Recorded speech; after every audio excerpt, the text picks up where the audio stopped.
Hi friends, welcome to Isha home vlogs.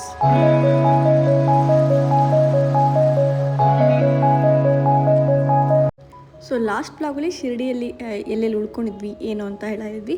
So ಇವಾಗ ಶಿರ್ಡಿಯಿಂದ next journey.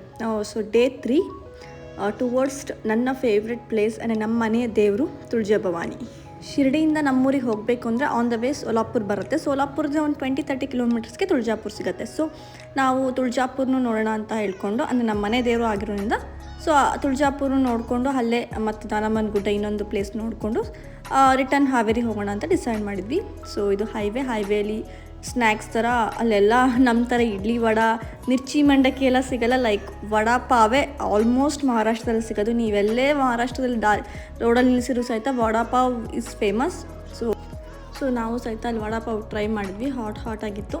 So ಅದನ್ನ ತಿನ್ಕೊಂಡು next destination minimum 3 to 6 hours ಆಯ್ತೇನೋ ಶಿರ್ಡಿಯಿಂದ ಬಿಟ್ಟು. ನಾವು ಮಾರ್ನಿಂಗ್ 9 o'clock ಬಿಟ್ಟಿದ್ವಿ. ಆಲ್ಮೋಸ್ಟ್ 1:30 ಅಷ್ಟೊತ್ತಿಗೆ ನಾವು ತುಳಜಾಪುರ ರೀಚ್ ಆದ್ವಿ. ಸೊ ಇದು ತುಳಜಾಪುರ. ಸೊ ಇಲ್ಲಿ ಆಲ್ಮೋಸ್ಟ್ ನಾನು ಈಗ 3rd ಟೈಮ್ ಬರ್ತಾ ಇರೋದು.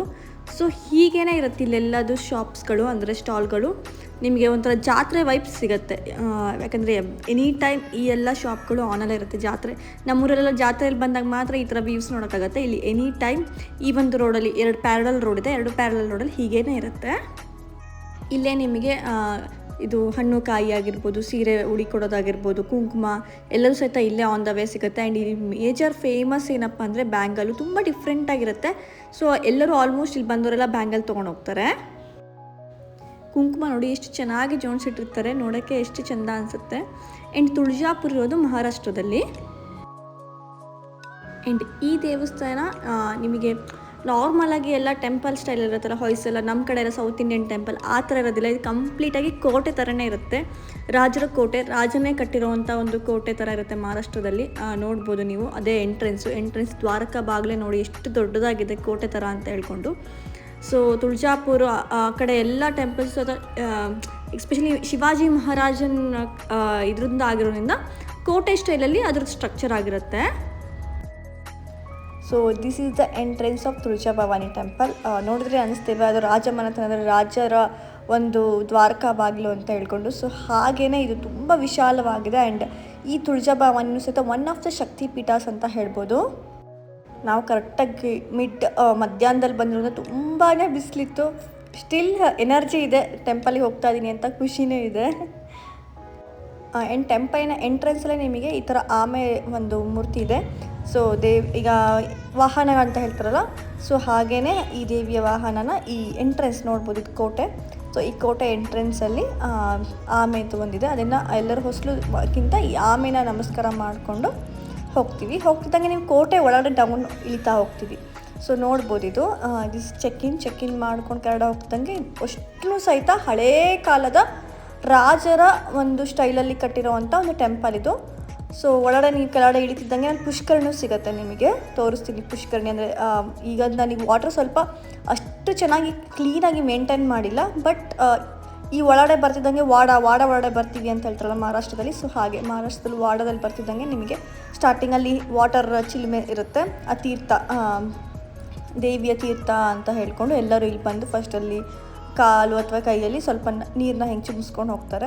ಸೊ ತುಂಬ ಕ್ರೌಡ್ ಇರೋದ್ರಿಂದ ನಾವು ಕೆಳಗಡೆ ಇಳಿಲಿಕ್ಕೆ ಆಗಲಿಲ್ಲ. ಆ್ಯಂಡ್ ಇಳಿಲಿಕ್ಕೂ ಅಷ್ಟು ಕಂಫರ್ಟೇಬಲ್ ಆಗಿರೋ, ತುಂಬ ರಶ್ ಇತ್ತು, ಬಿಸಿಲು ಬೇರೆ ಇರೋದ್ರಿಂದ ನಾವು ನಮ್ಮ ನೆಕ್ಸ್ಟ್ ಡೆಸ್ಟಿನೇಷನ್ ಲೇಟ್ ಆಗುತ್ತೆ ಅಂತ ಹೇಳ್ಕೊಂಡು ಸ್ವಲ್ಪ ಅಲ್ಲೇ ಹತ್ತಿರದಲ್ಲಿ ನೀರನ್ನ ಚಿಮ್ಮಿಸ್ಕೊಂಡು ಟೆಂಪಲ್ ಒಳಗಡೆ ಹೊರಟ್ವಿ. ಟೆಂಪಲ್ ಒಳಗಡೆ ಹೋಗೋಕ್ಕಿಂತ ಮುಂಚೆ ಇಲ್ಲಿ ಸಿದ್ಧಿವಿನಾಯಕ ಟೆಂಪಲ್ ಇದೆ ದ್ವಾರಕದಲ್ಲೇ. ಒಳಗಡೆ ಹೋಗೋಕ್ಕಿಂತ ಎಂಟ್ರೆನ್ಸ್ಗಿಂತ ಮುಂಚೆನೇ ಇಲ್ಲಿ ನಮಗೆ ಗಣಪತಿದು ಒಂದು ಟೆಂಪಲ್ ಸಿಗುತ್ತೆ. ಸೊ ಇದು ಎಂಟ್ರೆನ್ಸ್ ಏನು ಕೊಡ್ತಿದ್ದೀವಲ್ಲ, ಇದೇ ತುಳಜಾ ಭವಾನಿ ಟೆಂಪಲ್. ಸೊ ಒಳಗಡೆ ಬರ್ತಿದ್ದಂಗೆ ನಿಮಗೆ ಕಂಪ್ಲೀಟ್ಲಿ ಬ್ಯೂಟಿಫುಲ್ ಆಗಿರುವಂಥ ಟ್ರೆಡಿಷ್ನಲ್ ಸ್ಟೈಲಲ್ಲಿದೆ. ಆ್ಯಂಡ್ ಕಲ್ಲುಗಳಲ್ಲಿ ಕೆತ್ತನೆ ಮಾಡಿರುವಂಥ ಕೋಟೆ ಒಳಗಡೆ ಒಂದು ಗರ್ಭಗುಡಿ. ಸೊ ಇದು ತುಳಜಾ ಭವಾನಿ ಟೆಂಪಲ್. ತುಳಜಾ ಭವಾನಿ ದೇವಿ ಒಂದು powerful form of Durga Mata. So ಇದನ್ನು ಅಂಬಾ ಮಾತಾ ಅಂತಲೂ ಕರೀತಾರೆ ಅದಕ್ಕೋಸ್ಕರ. And this temple is one of the Shakti Peethas and most popular and famous important temple in the Maharashtra. And ಈ ತುಳಜಾ ಭವಾನಿನೇ ಛತ್ರಪತಿ ಶಿವಾಜಿ ದೇವಿಯ ಕುಲದೇವಿ. ಆ್ಯಂಡ್ ಅಷ್ಟೇ ಅಲ್ಲ, ಛತ್ರಪತಿ ಮಹಾರಾಜ್ಗೆ ಒಂದು ಸ್ಟ್ರೆಂತ್ ಬೆಂಬಲ ಆಗಿ ಖಡ್ಗನ ಕೊಟ್ಟು ಯಾವ ಯುದ್ಧನೂ ಸೋಲದೇ ಇರೋ ಹಾಗೆ ಒಂದು ಶಕ್ತಿಯನ್ನು ಕೊಟ್ಟಂಥ ಪವರ್ಫುಲ್ ದೇವಿನೇ ತುಳಜಾ ಭವಾನಿ. ಆ್ಯಂಡ್ ಹಿಸ್ಟ್ರಿ ಪ್ರಕಾರ ಹೇಳಬೇಕು ಅಂದರೆ ಮಾತಂಗ ಅಂತ ಒಂದು ರಾಕ್ಷಸ ಇರ್ತಾನೆ. ಅವನು ಸಾಧು ಸಂತರಿಗೆ ಅಲ್ಲಿರೋ ಭಕ್ತರಿಗೆಲ್ಲ ತುಂಬ ತೊಂದರೆ ಕೊಡ್ತಿರ್ತಾನೆ. ಆವಾಗ Durga Mate in the form of Tulja ಭವಾನಿಯಲ್ಲಿ ಬಂದುಬಿಟ್ಟು ಆ ರಾಕ್ಷಸನ ಸಾಯಿಸ್ತಾರೆ. ಹಾಗಾಗಿ ತುಳಜಾ ಭವಾನಿನ ಒಂದು ಪ್ರೊಟೆಕ್ಟರ್ ಗಾಡೆಸಸ್, ಅಂದರೆ ನಮಗೆ ಒಂದು ಪ್ರೊಟೆಕ್ಷನ್ ಕೊಡೋವಂಥ ದೇವಿ ಅಂತ ಪೂಜಿಸ್ತೀವಿ. ಆ್ಯಂಡ್ ಇವಾಗ ಚೈತ್ರ ಮಾಸ ಆಗಿರೋದ್ರಿಂದ ಎಲ್ಲರೂ ದೀಪ ಹಚ್ತಾ ಇದ್ದಾರೆ. ದೀಪ ಹಚ್ಚಿ ಆಲ್ರೆಡಿ ಇತ್ತು ನಾವು, ಸೊ ಅದಕ್ಕೆ ಅಲ್ಲಿ ಎಣ್ಣೆ ತೊಗೊಂಡ್ಬಿಟ್ಟು ದೀಪಕ್ಕೆ ಎಣ್ಣೆ ಹಾಕಿದ್ವಿ. ಆ್ಯಂಡ್ ಇನ್ನೊಂದು, ಇಲ್ಲಿ ತುಂಬ ಜನ ಪೂಜಾರಿಗಳು ಅಲ್ಲೇ ನಿಂತಿರ್ತಾರೆ, ನಾವು ದೇವಿನ ತೋರಿಸ್ತೀವಿ ಅಂತೆಲ್ಲ ಹೇಳ್ಕೊಂಡು ದುಡ್ಡು ಕೇಳೋಕ್ಕೆ. ಸೊ ಆದಷ್ಟು ಆ ಸ್ಕ್ಯಾಮರ್ಸಿಂದ ದೂರ ಇದ್ಬಿಟ್ಟು ನಿಮ್ಗೆ ಏನಾದ್ರು ಟಿಕೆಟ್ ಏನಾರು ಬೇಕು ಅಂದರೆ ಆಫೀಸಲ್ಲೇ ತಕ್ಕೋಬೇಕು.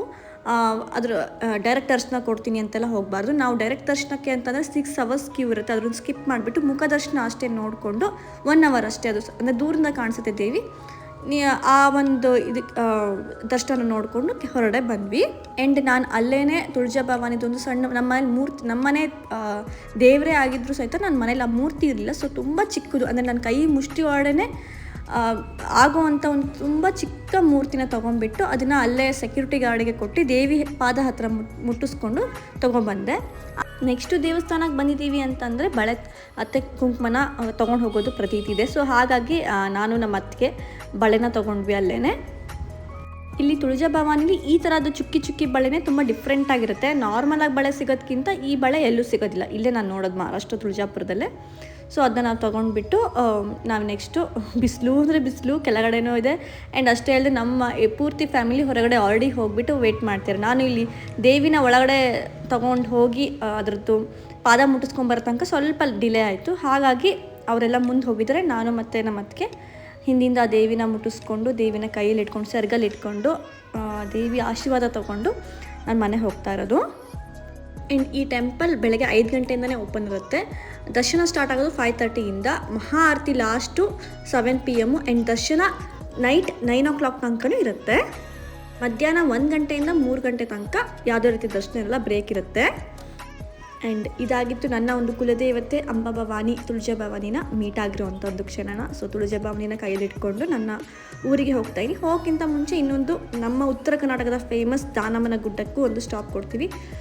ಸೊ ನೆಕ್ಸ್ಟ್ ಡಿವೈನ್ ಟ್ರಿಪ್ಪಿನ ಲಾಸ್ಟ್ ವ್ಲಾಗ್ ದಾನಮ್ಮನ ಗುಡ್ಡದ ಮಹಿಮೆ ಮತ್ತು ಅಲ್ಲಿ ಯಾವ ಪ್ಲೇಸಲ್ಲಿ ಉಳ್ಕೊಂಡ್ವಿ ಅಂತ ಹೇಳ್ತೀನಿ. ಸೊ ನನ್ನ ಚಾನಲ್ ಈಶಾ ಹೋಮ್ ವ್ಲಾಗ್ಸ್ನ ಸಬ್ಸ್ಕ್ರೈಬ್ ಮಾಡೋದನ್ನ ಮರಿಬೇಡಿ. Thank you for watching. Bye.